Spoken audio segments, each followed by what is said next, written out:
Our topic of discussion today is machines.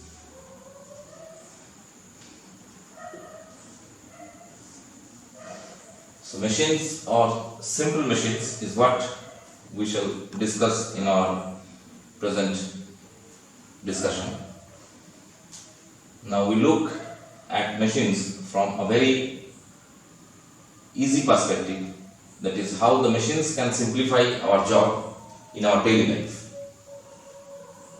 So from the very basic application of a machine, it is a device which is used to overcome some resistive force. There are several machines that we come across in our daily life, starting from a screw to a pulley or an inclined plane or a gear or arrangement of wheel and axle. There are many such devices that we come across in our daily life, and those can be classified as machines because they simplify our job in some way or the other. We realize these machines as devices or instruments that in most of the situations are trying to overcome obstruction or a resistive force, or they are trying to lift some load, or they are trying to obtain some speed in the job that we are trying to do. Whatever be the use of machines, whatever be the type of application, the machines are definitely simplifying our job. So from a very basic perspective, we can say that a machine is a device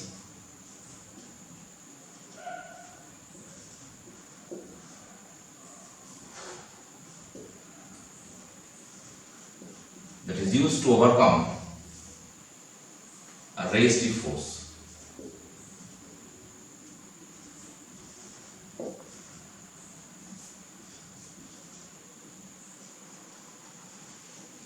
A resistive force or an obstruction, you can say.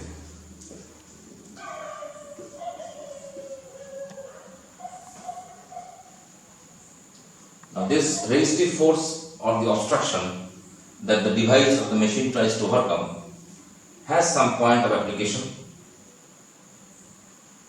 and the effort that we are trying to apply by using the machine, that effort should be also applied at some convenient point or along some convenient direction. So from that perspective, we can say that a machine is a device that is used to overcome a very large resistive force at some point.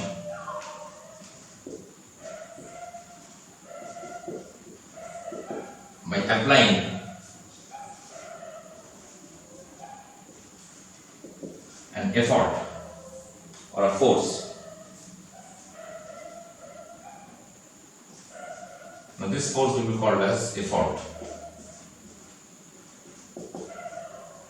And this force is definitely small with respect to the resistive force that the machine is trying to overcome. So you can say that the resistive force is a large force, and the force that we are applying or the effort that we are providing is a small force. So this small force must be applied at a convenient point,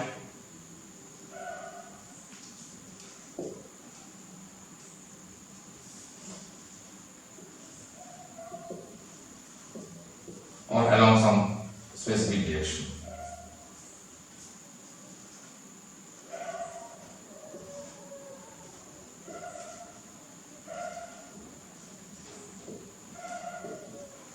So from the utility of a machine that we come across in our daily life, we can say that a machine has the following functions or uses.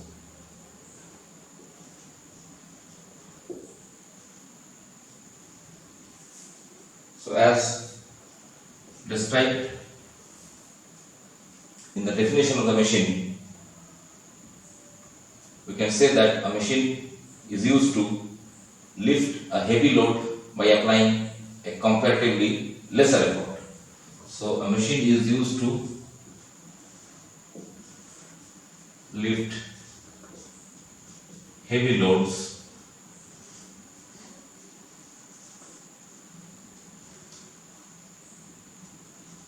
by applying comparatively lesser effort. So the effort is obviously small and the load that the machine will lift will be definitely much large. So this has a special terminology, and usually machines which work in this manner are called as force multipliers.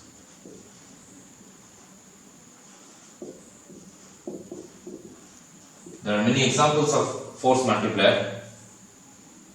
For example, a hydraulic jack, a jack that is used to lift a car or some heavy vehicle, a bar which is used to lift a stone, some inclined plane. There are many such examples.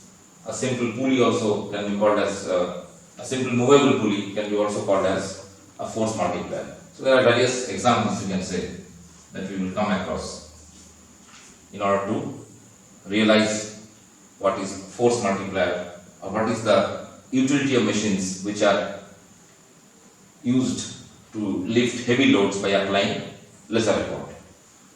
So inclined plane you can say a single movable pulley,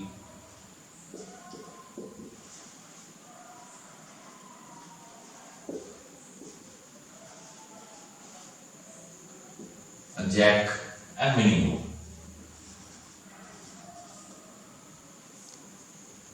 Now the second utility of machine is simply the machine is allowing us to change the point of application of the effort.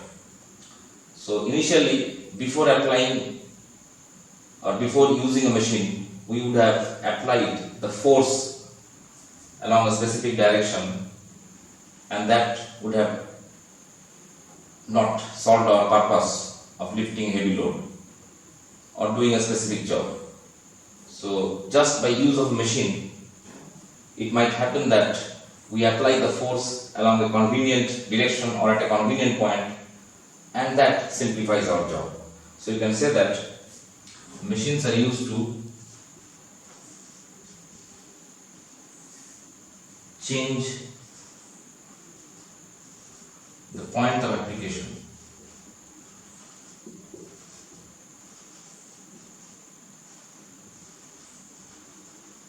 of the force or the effort. And now we can apply the effort at some convenient point. A very good example of this type of application is the wheel of a cycle, the wheel and chain arrangement of the cycle. So whenever the effort is applied, it is applied on the pedal and we do not apply the effort on the wheel. If you would have applied the effort at the wheel, it would be very difficult to rotate the wheels and move the bicycle in a forward direction. So by the wheel and chain arrangement, what we do is we apply the force on the pedal and that helps to rotate the wheel. So wheel and chain arrangement, you can say, is an example of where we apply the effort at a convenient point. Wheel and chain arrangement in a bicycle. So the convenient point is here the pedal where we are applying the effort instead of applying the effort at the position of the wheel. Third application is we want to change the direction of the effort. If you can apply the effort in a convenient direction, then also the machine will simplify our job. So it is used to change the direction of effort.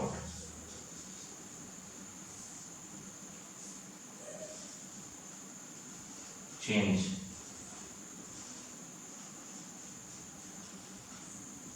the direction of effort to some convenient direction.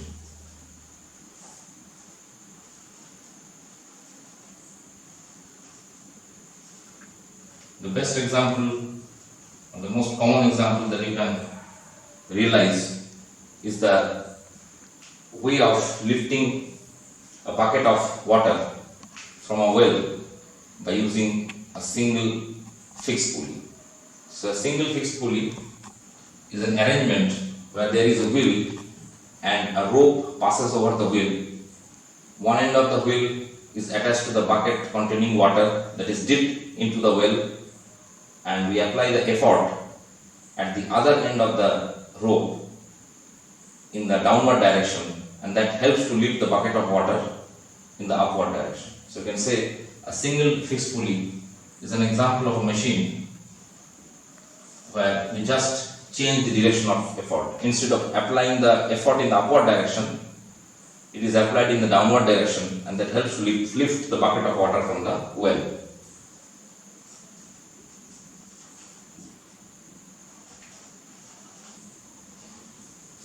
And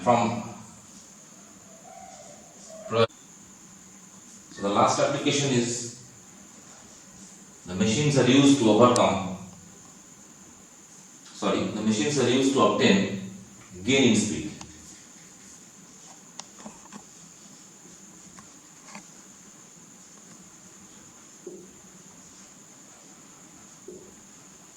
Now gain in speed means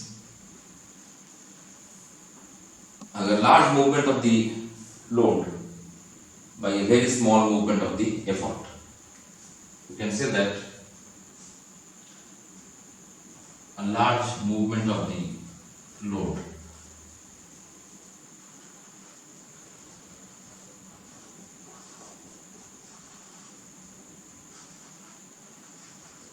by a comparatively smaller movement of the effort.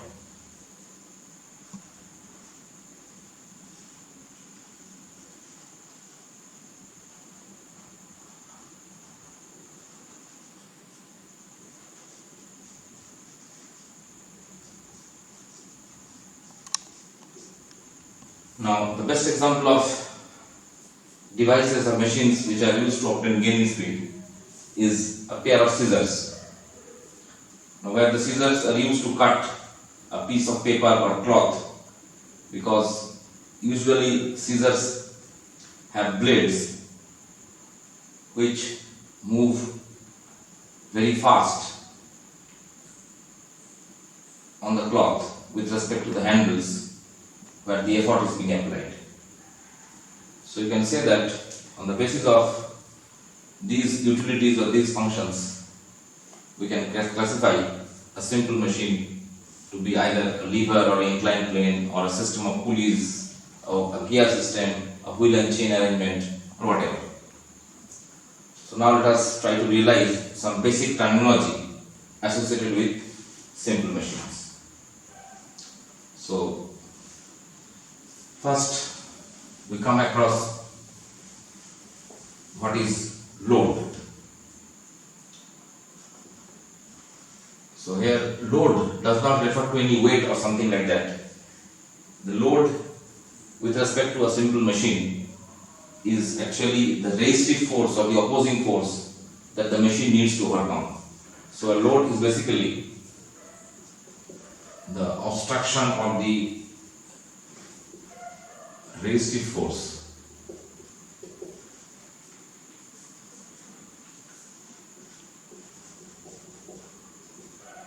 opposing force to be overcome by the machine.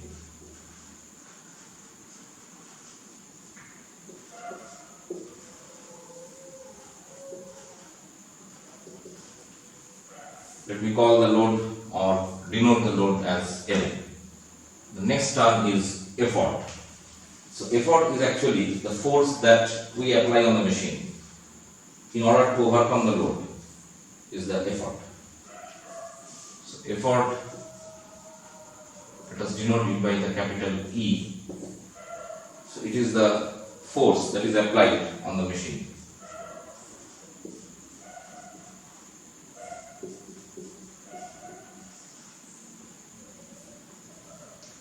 To overcome the load.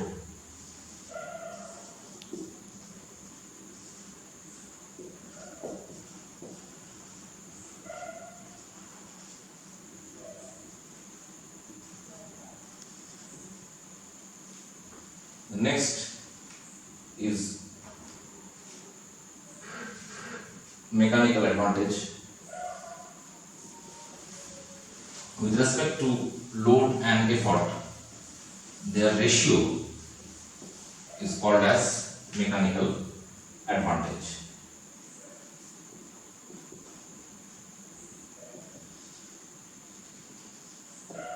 Mechanical advantage, or MA. So the mechanical advantage is the ratio of load to the effort. So mechanical advantage you can call it as the ratio of load to effort, because both load and effort are forces. Mechanical advantage has no unit, as it is the ratio of two similar quantities. So load upon effort is mechanical advantage. Now in some machines the mechanical advantage is greater than 1. If in machines the mechanical advantage is greater than 1, then they are called as force multipliers.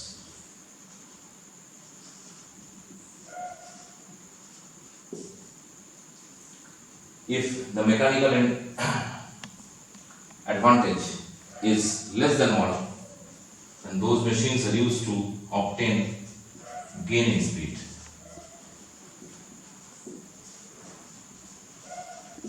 And if the mechanical advantage is equal to 1, we say that the machine is helping us to apply an effort in a convenient direction.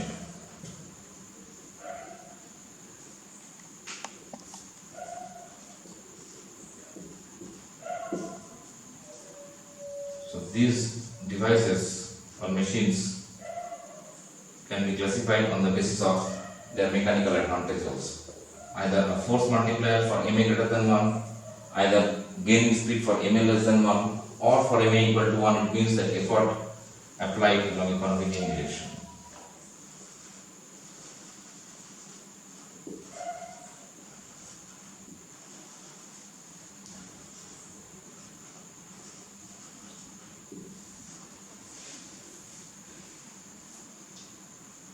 So next term is velocity ratio,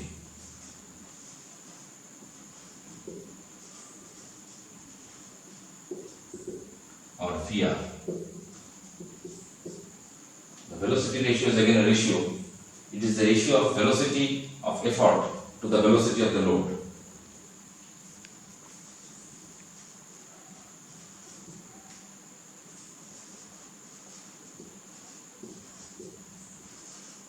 It is the ratio of the velocity of effort to the velocity of load.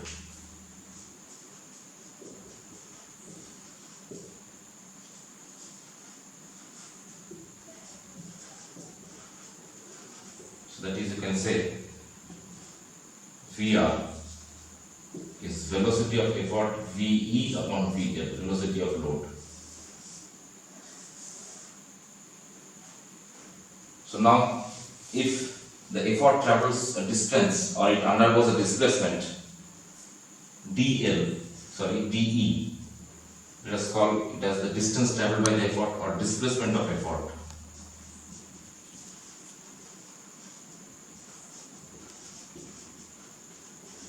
And the corresponding displacement of the load, or the distance traveled by the load.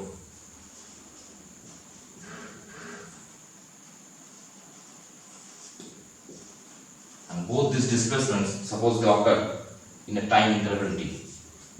So in the same time interval t, the effort moves the distance dE or undergoes the displacement dE. The load moves the distance dL or undergoes the displacement dL. Now here displacement and distance are more or less same because we are considering the movement along a straight line. So the velocity, as we know that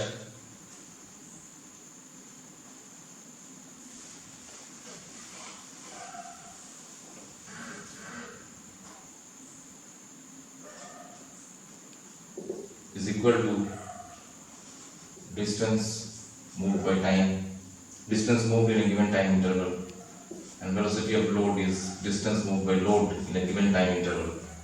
Therefore, if you replace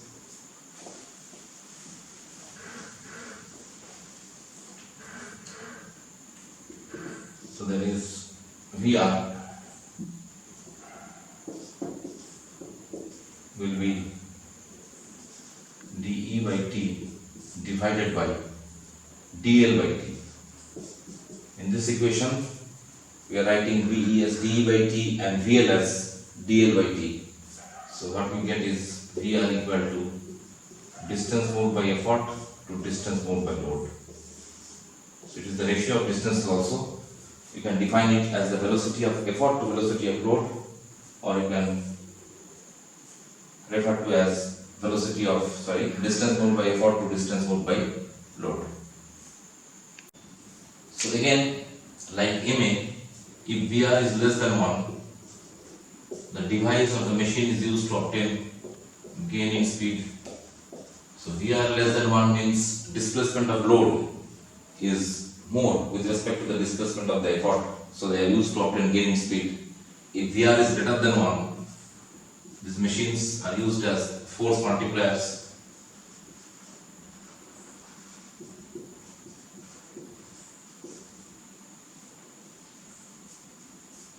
So just like mechanical advantage as the ratio of two similar quantities, velocity ratio is also the ratio of two similar physical quantities, and so none of them have any unit. The next important term is work input and work output.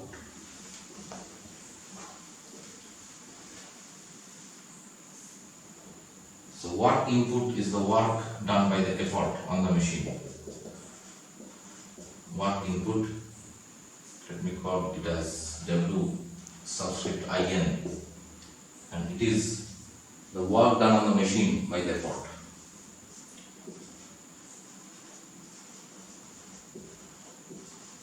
On the machine by the effort. As you all know, work is force into displacement. So this work input can also be expressed as the effort into the displacement of the effort.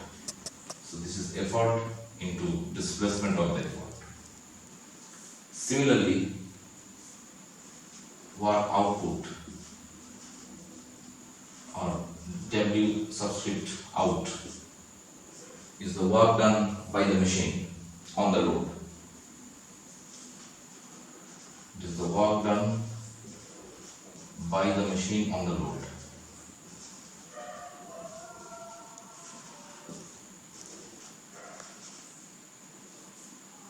And as we know that work is again force into displacement, so this can be described as the product of the load and the displacement of the load.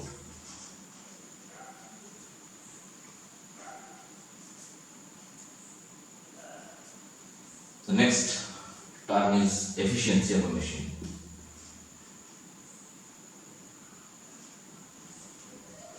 The efficiency of a machine, let us denote it by the Greek letter eta.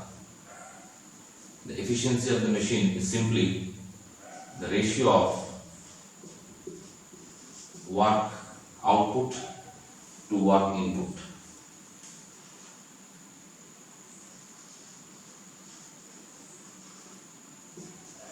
Which means it is the ratio of work done by the machine to the work done on the machine. Work output to work input. Work output means work done by the machine, and work input means work done on the machine.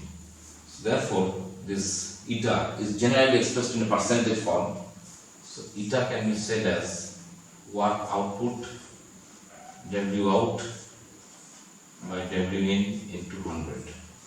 We express it in percentage. Similarly, it has also no unit because it is the ratio of two similar physical quantities. Now let us try to relate mechanical advantage, velocity ratio, and the efficiency of the machine.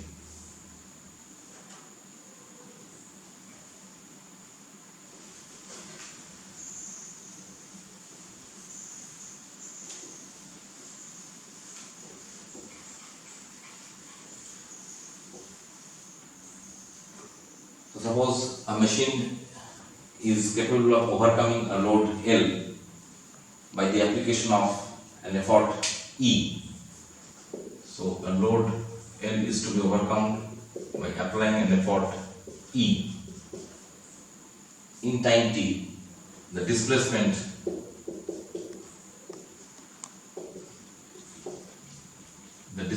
of the load and the displacement of the effort are respectively dl and de.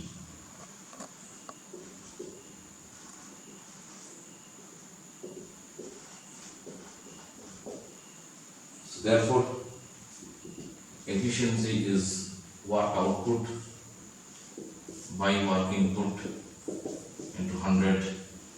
We have already derived work output as load into displacement of load divided by work input as effort into distance moved by effort into 100.